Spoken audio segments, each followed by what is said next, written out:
মুসলিমরা এমন একটা জাতি, তারা রিট্রোস্পেকশন মানে হচ্ছে বারবার দে কাম ব্যাক টু দেমসেলভস, তারা তাদের নিজেদের দিকে ফিরে যায়। ইংরেজিতে বলা হয় আপনি if you want to go back to your feet, যদি আপনি আপনার পায়ের দিকে যদি ফিরে যেতে চান, তাহলে আপনাকে অবশ্যই আপনার হাঁটু এর দিকে আপনাকে একটু নিচু হতে হবে, আপনি যদি উন্নত হতে চান তাহলে আপনাকে অবশ্যই নিজের ব্যাপারে চিন্তা করতে হবে, নিজে গত জীবন পর্যন্ত কি করেছেন এটা নিয়ে আপনাকে ভাবতে হবে।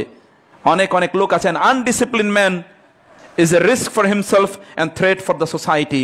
একজন মানুষ যে তার জীবনকে পরিচ্ছন্নভাবে পরিচালনা করে না, সে তার নিজের জন্য ধ্বংসাত্মক এবং সমাজের জন্য ভয়ঙ্করভাবে ধ্বংসাত্মক।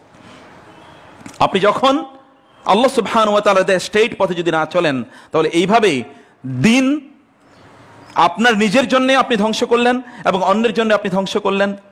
আপনার নিজের জন্য আপনি কল্যাণকর হলেন না এবং অন্যের জন্য আপনি কল্যাণকর হলেন না।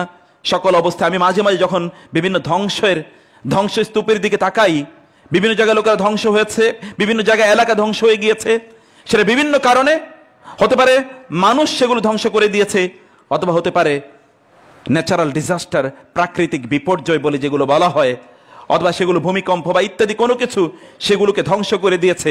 এবং সেখানে যখন আমি লোকদেরকে খুঁজি, লোকদেরকে দেখি যে তারা খুঁজতে থাকে যে তাদের আত্মীয় স্বজন কোথায় তাদের আত্মীয় স্বজন কোথায়, তাদের বাড়িঘর, এগুলো তারা যখন পাগলের মতো খুঁজতে থাকে, তখন আমার রাসূল সাল্লাল্লাহু একটি কথা মনে পড়ে যায়।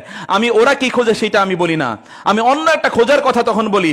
রাসূলুল্লাহ সাল্লাল্লাহু আলাইহি ওয়াসাল্লাম বলেছেন, যেই ব্যক্তি আল্লাযী তাফুতুহু সালাতুল আসরি কাআন্নাহু উতিরা লাহু বাইত মালুহু ওয়া আহলুহু, কোন একজন ব্যক্তি যার আসরের সালাত ত্যাগ হয়েছে, তার থেকে যেন ছিনিয়ে নেওয়া হলো তার পরিবার এবং তার সম্পদ। যে ব্যক্তি আসরের সালাত আদায় করতে পারেনি, তার পরিবার এবং তার সম্পদ যেন তার কাছ থেকে ছিনিয়ে নেওয়া হলো, সবকিছু যেন তার কাছ থেকে ছিনিয়ে নেওয়া হলো।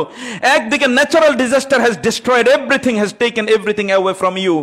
ন্যাচারাল ডিজাস্টার সবকিছু আপনার কাছ থেকে নিয়ে নিয়েছে, অথবা somebody has bombed you intentionally and damaged and destroyed everything of yours property and your persons.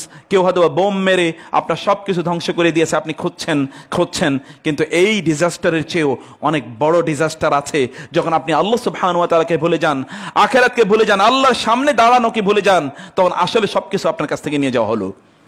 আল্লাহ সুবহানাহু ওয়া তাআলা সেই কথাই বলেছেন যে একদল লোক আছে, তাদের ব্যাপারে আল্লাহ সুবহানাহু ওয়া তাআলা বললেন যে ইয়াউমা ইয়াফিরুল মারউ মিন আখিহি ওয়া উম্মিহি ওয়া আবিহি ওয়া সাহিবাতিহি ওয়া বানিহি লিকুল্লি ইমরিইম মিনহুম ইয়াউমাইযিন শা'নুন ইউগনিহি ইউবাসসিরুনহুম ইয়াওয়াদ্দুল মুমিনু লাউ ইয়াফতাদি মিন আযাবি ইয়াউমিইযিন বিবানিহি ওয়া সাহিবাতিহি ওয়া আখিহি ওয়া ফাসিলাতিহি আল্লাতী তু'ওয়ি ওয়া মান ফিল আরদি জামিআন সুম্মা ইউনজি।